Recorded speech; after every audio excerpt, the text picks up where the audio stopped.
Okay, so we're not expecting, okay. Okay, we can get started, guys. Okay, City of Las Vegas. The Citizens Advisory Committee to the Las Vegas Redevelopment Agency, City Hall, 495 South Main Street, City Clerk's second floor conference room, City of Las Vegas, interact address www.lasvegasnevada.gov. This is our agenda for July 24th, 2018. It is 4:05, so we're ready. And it just simply states that items listed on the agenda may be taken out of order presented. Two or more agenda items for consideration may be combined. Any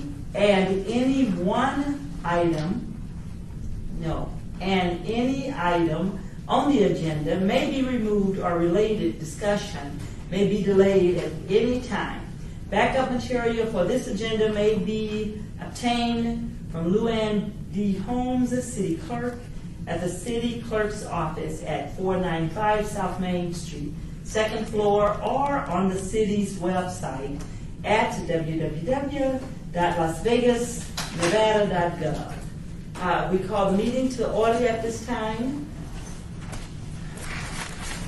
Announcements of compliance with open meeting law. Are we in compliance? Yes, we are. Yes. Roll call, please. Chair Mathis. Here. Vice Chair Sylvan. Excused. Member Clark. Present. Member Dykes. Present. Member Hill. Excused. Member Jones. Here. Member Mack. Excused. Member Palacios. Here. You do have a quorum. Thank you. The public comment during this portion of the agenda must be limited to matters on the agenda for action. If you wish to be heard, give your name for the record. The amount of discussion as well as the amount of time any single speaker is allowed may be limited. We see none at this time for public comment. We'll move on. For possible action to approve the final minutes by reference of the regular meeting of May 22nd, 2018. What's your pleasure? Do I have a motion? Member Clark, I'd like to make a motion to approve. Second. It has been moved and seconded. All in favor of the minutes? Aye. Aye. Thank you. No, ayes have it. Motion accepted. The presentation by the Office of Cultural Affairs staff regarding arts and culture in the City of Las Vegas. Would you come? Sure. Sure. Excellent. Thank you so much for having me. I do have a PowerPoint. It's the only one that's on there. And then I brought copies as well. I have a few more copies coming, but can I pass them out now? Is that okay? Yeah, well, he's setting up. Perfect.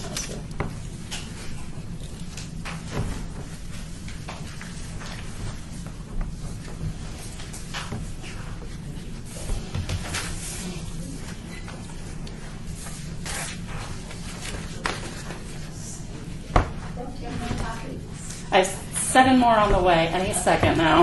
Okay, I'll get the city first. What number? Oh, I'm sorry.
Awesome. Thank you. Sorry. No, I'm sorry.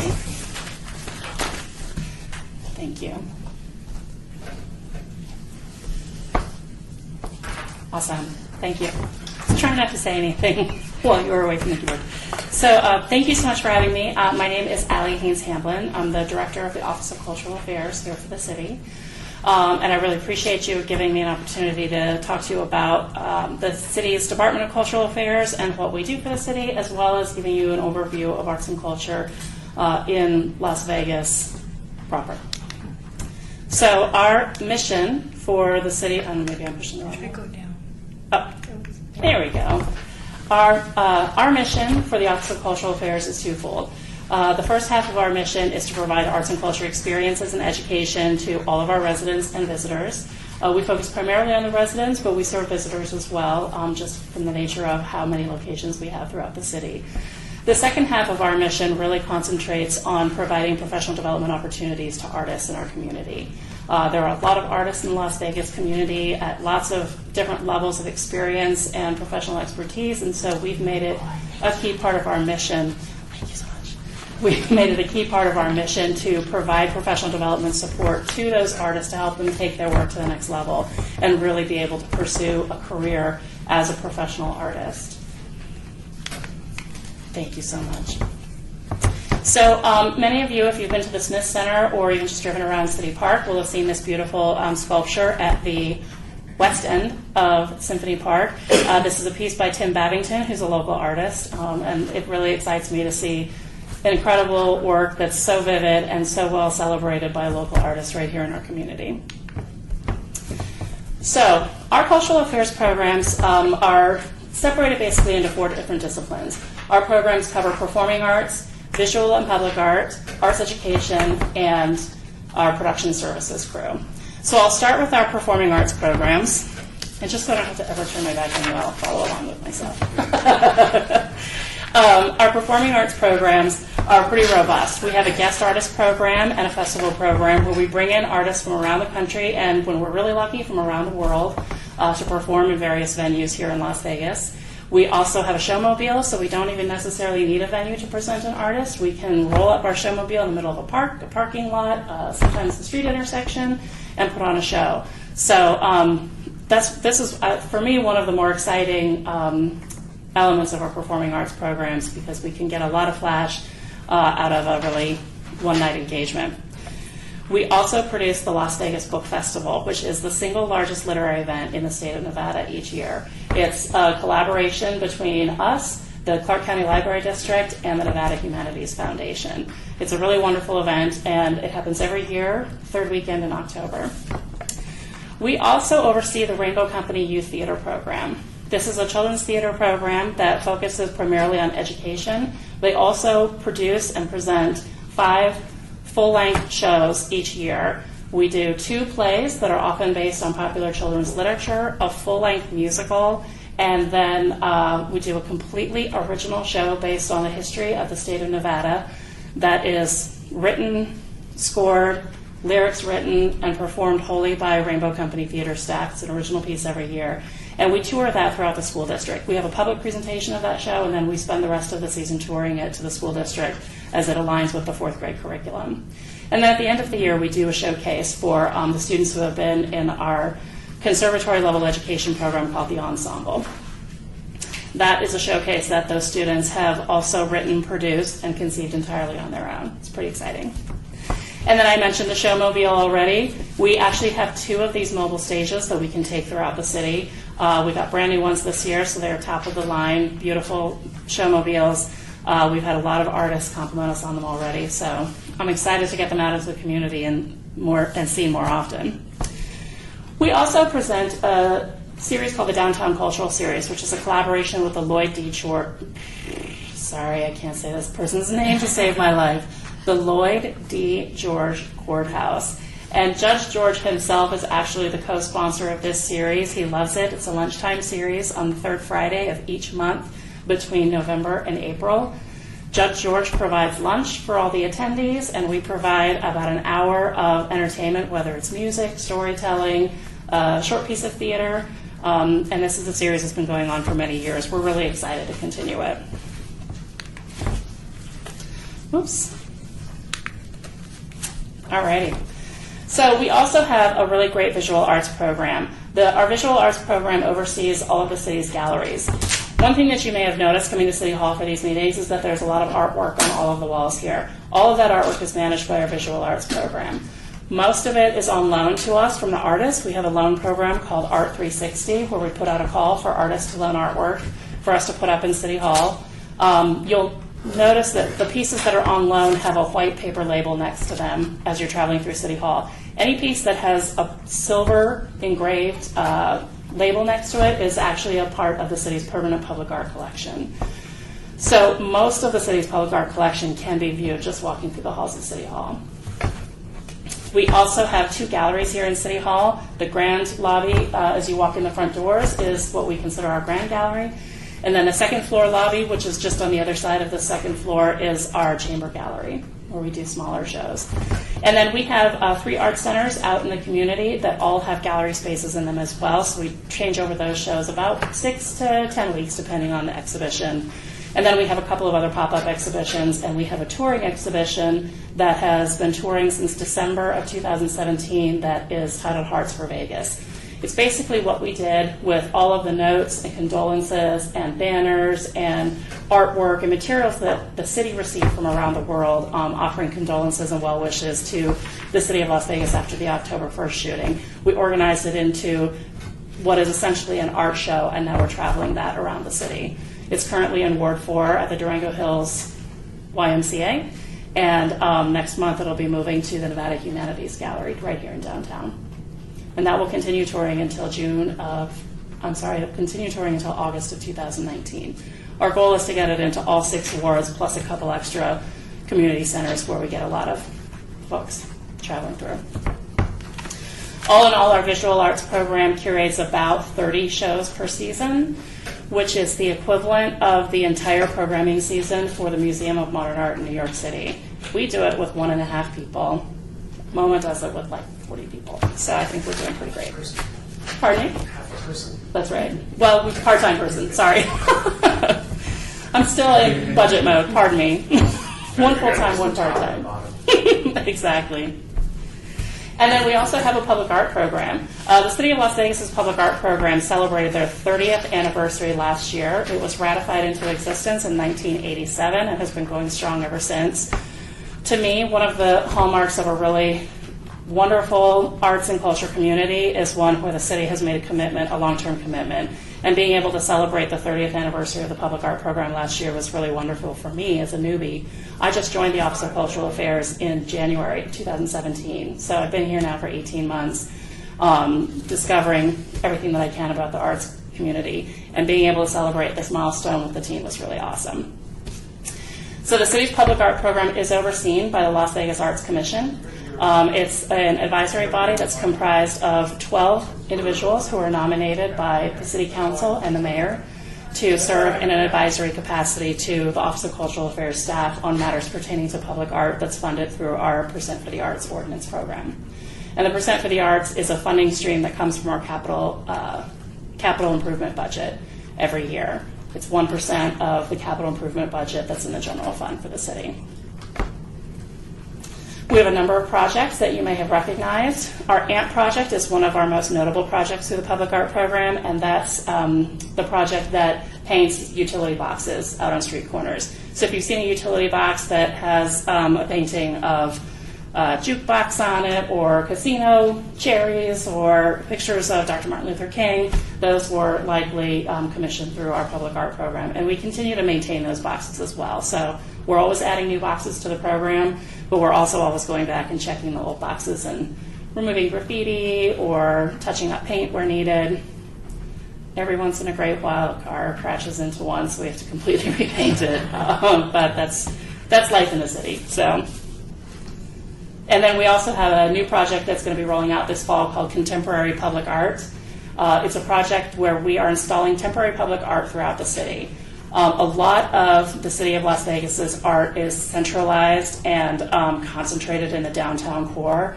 So this project is designed to take art out throughout the community so that all of the city limits of Las Vegas will have some public art installed in their right-of-way. So we have 2 pieces that we're commissioning for every ward in the city that will go out next to highways, into medians, at bus stops, that sort of thing. So you'll start to see those popping up this October. I'm pretty excited.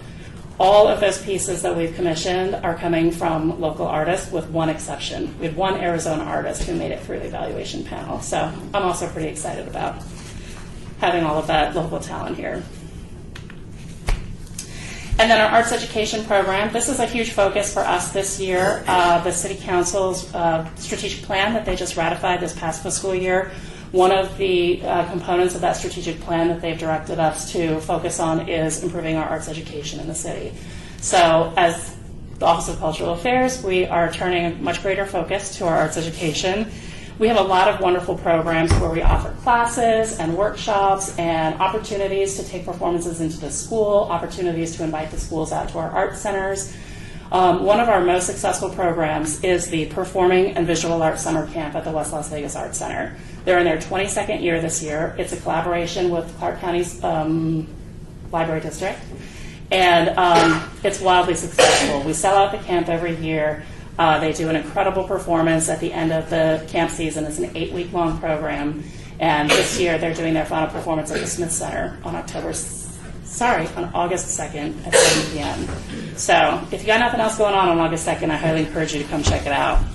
Our Rainbow Theater Company also offers summer camps, spring break camps, and then our Charleston Heights Arts Center also offers a number of dance intensive.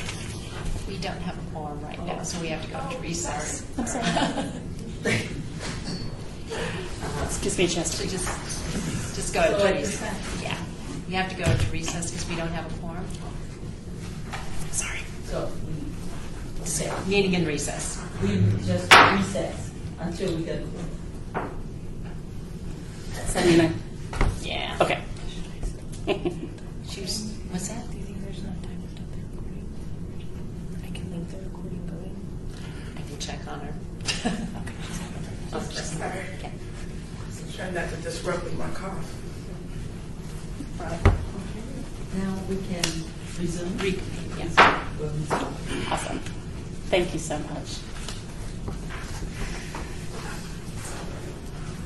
So we are also adding storytelling and visual art workshops into our cadre of arts education as well. You'll see we've got storytelling and poetry workshops, women's and men's conferences that we present at the West Las Vegas Arts Center, and then our visual arts program offers quarterly artist critiques, which is part of our professional development mission to give artists an opportunity to bring their portfolio and have it critiqued by a fellow professional artist so that they get some tips and ideas on how they can strengthen their portfolio to make a bigger impact when they present it to shows and other galleries. And as you can see in the little star, we produce about 1,000 arts education activities per year. So it's a very, very busy and wonderful program. Oh, I went one too far. Sorry about that. So our production services unit is the 4th discipline that we've organized our department into. That's essentially our technical services team. They support all of the cultural affairs programs that need lighting, sound, scenery, any sort of audiovisual support you can envision comes from our production services team. But we also share our production services team with the city council, the mayor, all of the major events that happen in downtown Las Vegas. We provide our production services team to support those events as well. So every time you see a parade downtown, chances are you're going to see a handful of members of my team and the mobile stage out there running a stage where the judges are judging the parade, or maybe it's an entertainment stage along the stop, that sort of thing. So they are very busy. They also run the city council chambers. So if you ever come to a meeting, a city council meeting in our chambers and watch the screens and how they flip-flop back and forth between all the many PowerPoint presentations and their microphones and whatnot, that's all run by our production services crew as well. This coming year, our production services team will also start offering courses in technical support, so we can offer a really robust arts education where it's not just about the dancing and the drawing and the fun, beautiful stuff that you see, but it's also about the behind the scenes and how we make those things happen. So we're excited about that. Trying not to double click. This is the very sensitive remote. So as you know, as I mentioned earlier, downtown really is the heart of the Las Vegas Arts District, and specifically the 18B Arts District was designated here in the downtown core. It runs mostly along Main Street, with about half of it north of Charleston Boulevard and about half of it south of Charleston Boulevard. There is a nonprofit association that operates the 18B Arts District, and they call themselves the Arts District Association of Las Vegas. So I love the signage for it, and I really love the concentration of artists. So I had to include that in any presentation about arts and culture in Las Vegas. So the city's arts and cultural facilities really are spread out throughout the city. We have the Historic Fifth Street School, which is right here downtown across the street from the courthouse. Charleston Heights Arts Center is in the Charleston Heights neighborhood, closest to Decatur and Charleston Boulevard. The West Las Vegas Arts Center is over on Westlake Mead near H Street. And Centennial Hills Amphitheater is up in Ward 6 in the middle of Centennial Hills Park. It's an outdoor performance space that's utilized probably on average about once or twice a month. The Centennial Hills Plaza is attached to the Historic Fifth Street School. It's a big open plaza downtown. That's where we have most of the festivals that happen at the Fifth Street School, like Oktoberfest, Las Vegas Book Festival. We had a St. Patrick's Festival last year. Those all take place on the plaza. Boulder Plaza is also most widely used by our First Friday event. It's a small plaza that's located right next door to the Arts Factory and Artifice, if you're familiar with that area. The Sammy Davis Jr. Festival Plaza is an enclosed festival plaza space in the middle of Lorenzi Park.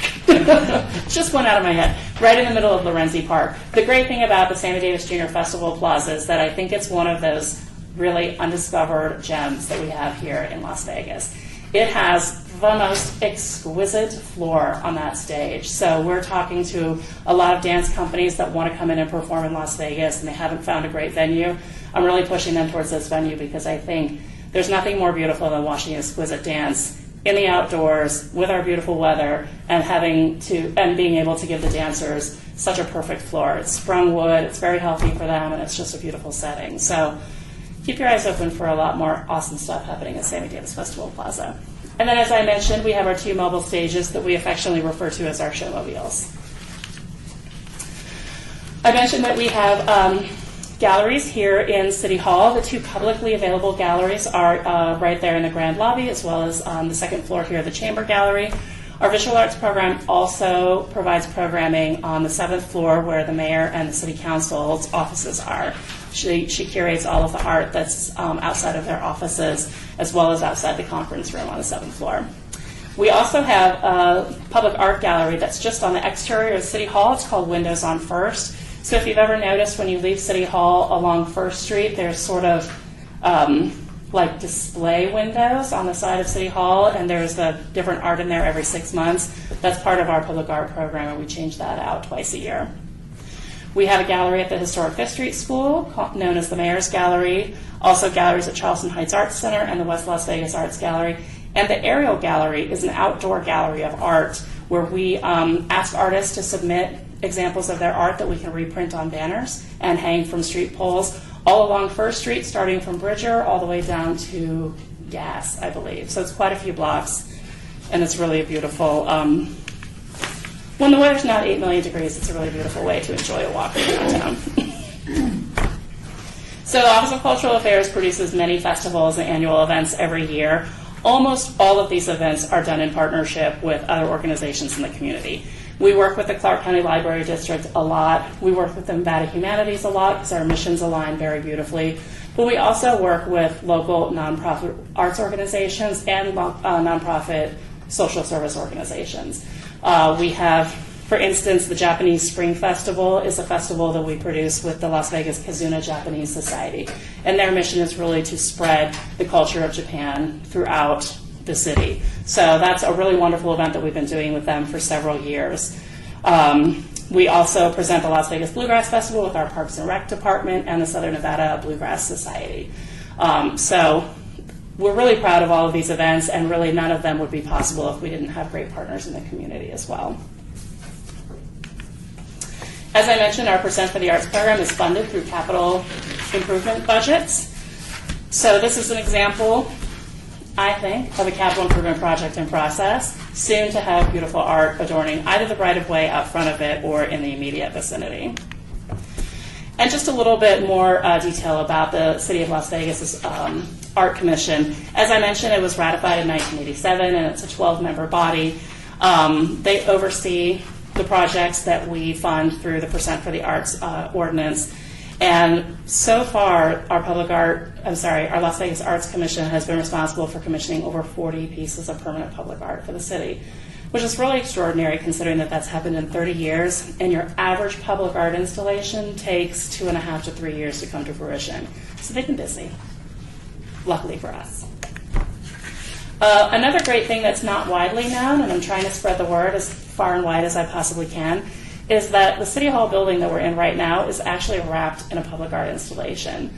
The original architects engaged a lighting designer to design a piece of art that surrounds the entire building. So those fins and those glass pieces that stick out perpendicular from the edge of the building actually transfer light out. So when you step back from it at night and you see like the flag waving across the building or the water cascading down front or the Golden Knights logo, whatever the case may be, that's a result of this lighting artist working with the city and teaching us how to program that and installing it in just the perfect way to make that a reality. So I think that's pretty cool. So obviously the Office of Cultural Affairs has quite a lot of stuff going on in the city, but we're really lucky to live in a community where there is so much else going on for arts and culture that I'm really excited to share that with anybody who will stay still long enough to listen. I'm a newbie to this community, but I meet a lot of people who are even newer than I am. And generally when I tell them what they do, the first thing out of their mouth is like, well, what's there to do? Is there any culture in Las Vegas at all? I'm sure you've never heard that, right? So I have started compiling this list. It's actually way longer than this, but that would be a very dense PowerPoint slide of some of the top destinations for people to really experience the arts and culture of Las Vegas. The Smith Center for the Performing Arts is a wonderful institution that's bringing in world-class artists from around the world. The Neon Museum and the Mob Museum, bless you, are two arts organizations that I have an enormous amount of admiration and respect for, because I think that those two organizations in particular have really embraced the culture of Las Vegas and really celebrated it in a way that you couldn't imagine. I'm so sorry. Okay, we'll just hold on 1 second. No problem.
sorry. Allergies are killing me. Okay, we can, is it Allen? A-L-L? ALLY. Okay. Thank you. Thank you so much. So most of these organizations that are on this slide are, of course, located in the downtown area. A lot of them perform at the Smith Center. But one of the things that I was really pleased to discover is that while the Smith Center is brand new, they just opened 6 years ago, a lot of the organizations that call the Smith Center home have actually been operating in Las Vegas for many years. The Las Vegas Philharmonic celebrates their 20th anniversary season this year. The Nevada Ballet Theater celebrates their 45th anniversary season, which is really impressive to me. You know, living in the Southwest, things don't get old very often. So it's really nice to see that there's so much staying power for some of these really important cultural amenities in our midst here. I also included the Springs Preserve. That's, I think, the closest thing that we have to a botanic garden. That's how I like to perceive it. And the Nevada State Museum is located within the Springs Preserve. My apologies. We actually have a collaboration agreement in place with the Nevada State Museum. They have been the organizing entity that has helped us archive and preserve all of the artifacts that we've collected from the Healing Garden. So when people come and they leave a stone or a note or a photograph of their loved one, we let it stay in the garden as long as we can, and once it looks like the weather is starting to degrade it, we remove it and we bring it to the museum so that it's preserved and held in archive in perpetuity. Do you have any questions?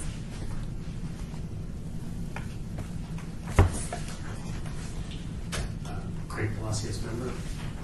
So a couple questions. The first one is, so the really cool installation that's on the front of this building, was there any kind of incentive to do that? And of course I'm talking about financial. You know, was there any kind of, because I mean, you know, in my world as an architect, a lot of times you separate what's architecture or interior design into art because it either comes out of a different budget, right, or there's some sort of incentive for it. Do you know offhand if there was for that? I don't believe so. My understanding is that that was part of the budget for the design of the new City Hall building. Granted, that was before my time, so I've had to do a little bit of research to figure out all of the ins and outs of how that came to be.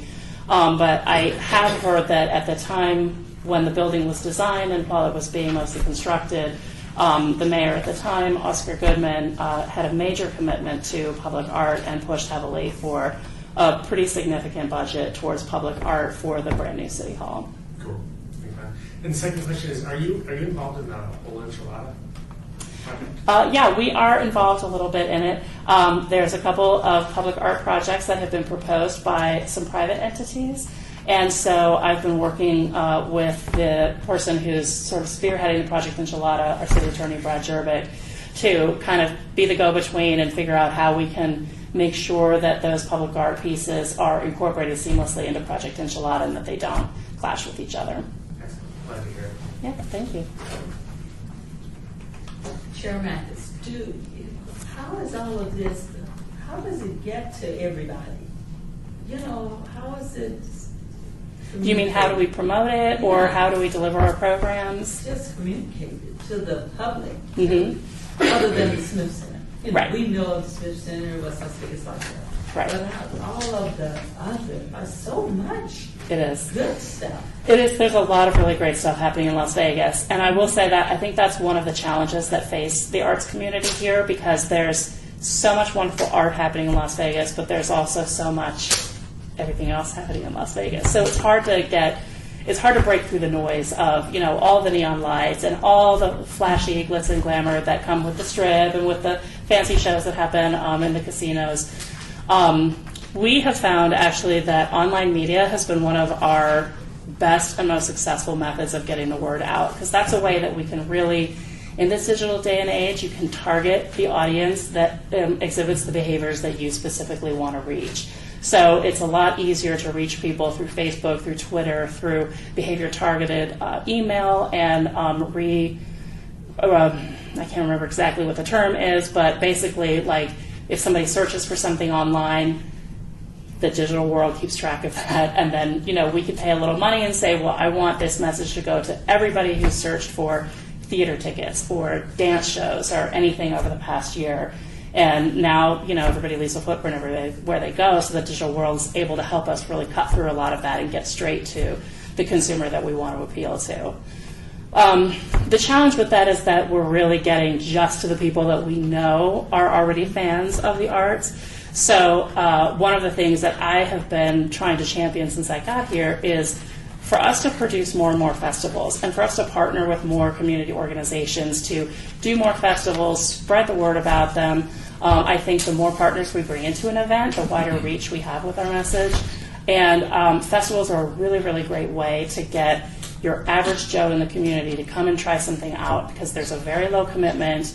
There's usually going to be food and beverage, sometimes beer, and that really helps attract somebody who's not sure if they're interested in art, but they can come by and stroll through for 15 minutes, and hopefully we'll hook them in that 15 minutes, but if not, at least they gave it a shot. Chair Mathis, the showmobile, how is it, it goes to just different parks and centers. Does it go to schools? We have taken it to schools. We do a lot of back-to-school fairs through the City Council's office. Who do they contact? Well, the schools can contact us directly if they would like. Typically, it's through the council people's office because they do a lot of back-to-school type activities with the schools, and they'll do like safe trick-or-treating events. So we bring the showmobile out for those events. But certainly the schools can contact us directly, and we would be happy to bring it out to them. In fact, a lot of the events that we do in parks, a lot of the parks abut up against the schools that I've noticed here in Las Vegas, which is really awesome.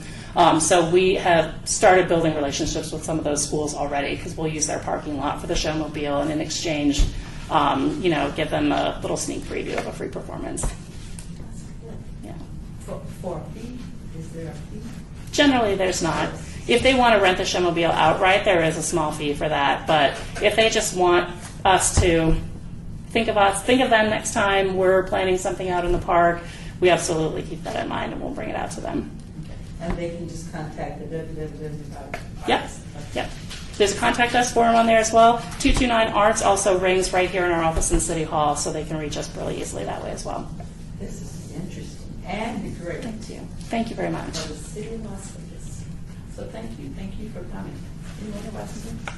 I'll just say how many words, but I'm very familiar with the program over the summer at the Art Center and have volunteered and watched kids grow up who were in the program and now they're teaching there. And I'm sure you know Avery. And there's another young lady who's actually broke into Hollywood from actually doing this. She's been in 2 movies and we use her in a host of events. So just glad to see that everything's still going. I go to Poets Corner and different things. So. Awesome. Thank you so much. I'm glad to hear that. Yeah, that Performing and Visual Arts Summer Camp is amazing. I hate to make it a competition, but I think it's definitely one of our most successful programs, and it's definitely one of the ones I'm the most proud of. That final performance is something to behold. Tickets to the final performance. It is. That's one of the beauties of the Smith Center. There's a lot of seats, so you have more of a fighting chance to get into that one. I've worked the door before at the West Las Vegas Theater when people didn't have tickets and they were not happy. Yeah. So, It's a good problem to have. Still a problem, but at least too many. So thank you for coming. Any more questions? Yeah, Member Clark. No, I just want to thank you, Allie, for coming to present, and thank the Office of Cultural Affairs. As someone whose office is housed at the Historic Fifth Street School, I'm lucky to have a number of these events happening right outside my office door. It's not every day where you can just one day walk outside and order like a schnitzel at the Oktoberfest or a beer at the Irish Festival, St. Patrick's Day Festival. Nice. But I must say, I've been in Las Vegas for 8 years, and when my wife and I moved here, our easy connection into Las Vegas was through arts and culture and through a lot of these events. Awesome. So we met a lot of people through these events. So great to hear. Thank you so much. I'm really glad to hear that. Thank you. Thank you. Thank you very much for coming. You're welcome. Thanks for having me. Okay. All right. Our next agenda item is number 6, discussion regarding topics for our future agenda items by the committee. Comments made during this portion of the agenda by individual members shall refer solely to proposals for future agenda items, and any discussion shall be limited to whether or not such proposed items are within the purview of the board and/or whether such proposed items shall be placed on a future agenda. No discussion regarding the substance of any such proposed topic shall occur, and no action shall be taken. Each one of us have our topics. Each one of us know that we have an opportunity to prioritize and send them in individually, not to everybody. Keep remembering that, okay? And then just keep each one of these in mind, guys. And the last two that has not been prioritized, what we could do is just make sure the last three or the last four.